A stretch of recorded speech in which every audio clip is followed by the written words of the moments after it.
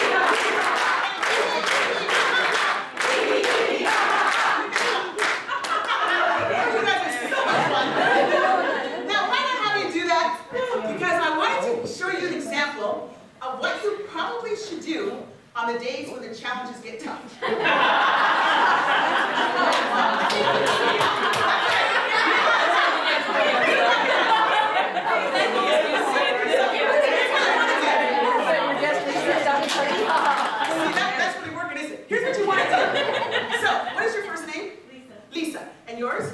So Lisa, let's say we're all working together, Lisa, Julie, and I. And Lisa says to Julie, hey, how's it going with that Rosita? I hear she's a pain in the, you know what? And Lisa's gonna go, because she's not gonna get caught up in negativity because she likes her heartbeats. Or when she says something, how's it going? She's just gonna go hee hee.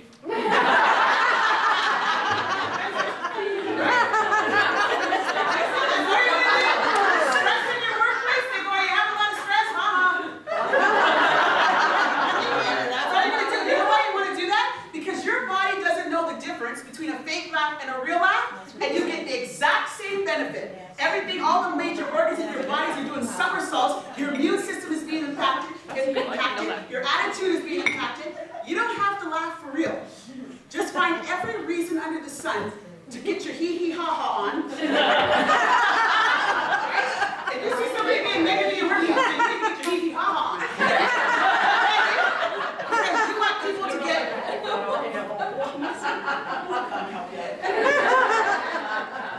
and she says, I don't know if I can pull that off, but I'll tell you what. We want you to be healthy, so if you find yourself getting stressed, one place where you have privacy, sit on the toilet. You'll come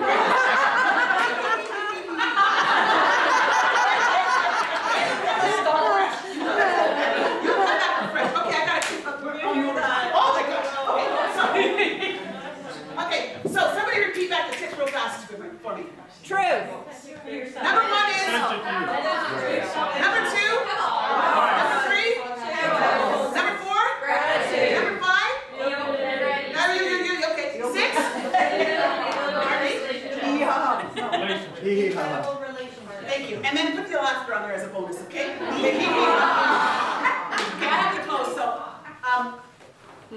here's what I want to say.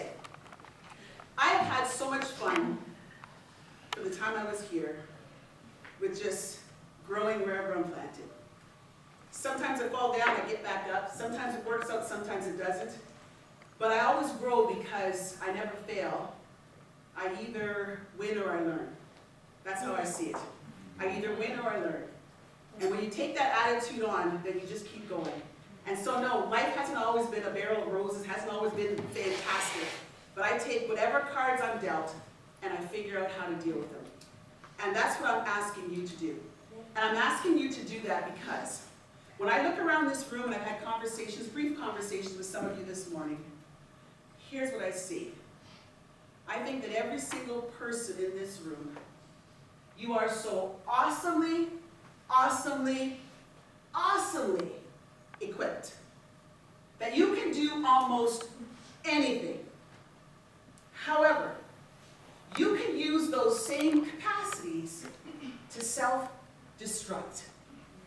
I don't want you to use your capacities to self-destruct. I want you to use your capacity to cash in on opportunities, live life out loud, and take care of your heart. But most importantly, take care of the hearts of every single person you come into contact with, both on and off the job. Thank you so much. It was my pleasure.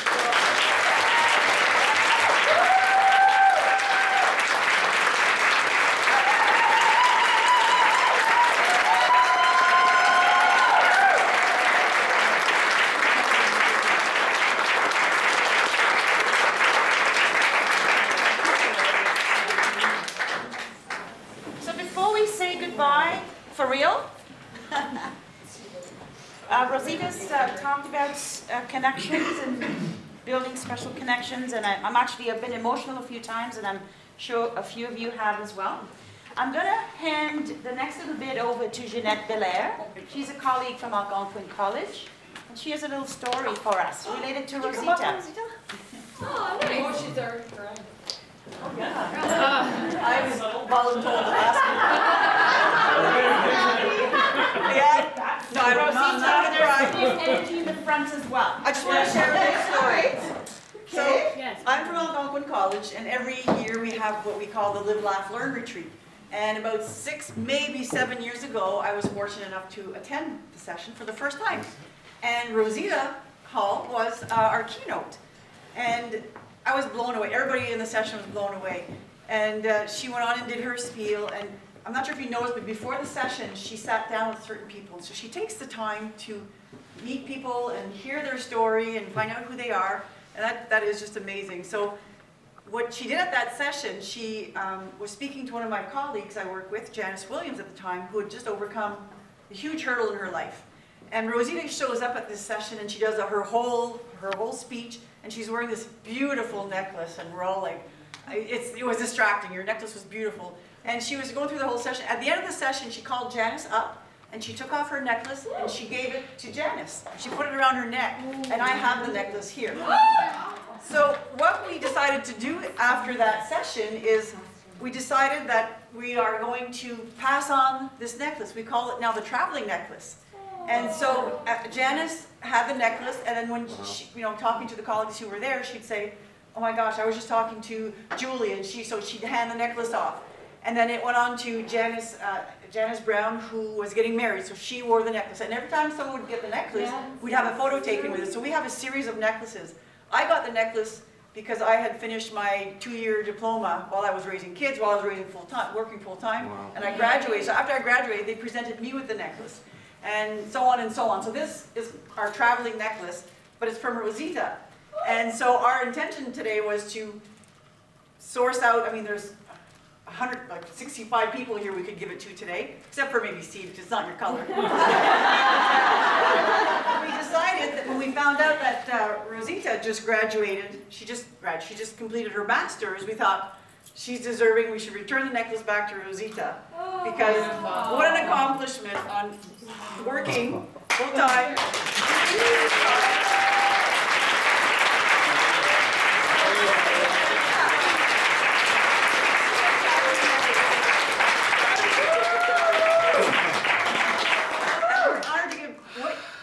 Find time to do your master's, work, have children, your husband, and Norm. to take the travel necklace. So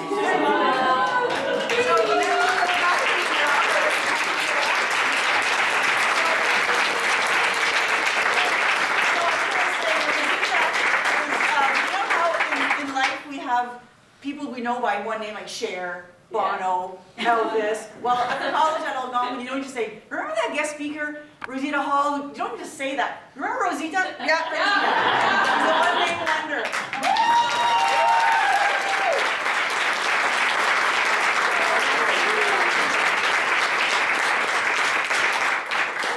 I'm so sorry that I can't take this. No, I can't.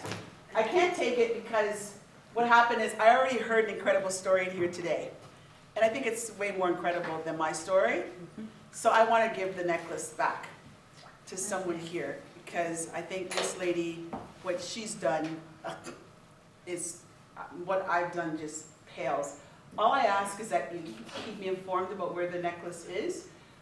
Because I, from Algonquin College, got pictures. I know at one time somebody was standing with it between Kate and William. Yes. And someone was at an Oprah thing with this necklace. So, Me? That was me at Oprah. So this necklace has made its way around, and I would like to keep it traveling. And I would take this today had I not heard a powerful story. Yeah, I miss it, but I heard a powerful story, so I need to give the necklace back. Okay, is that okay? Okay, that's your necklace. That's nice.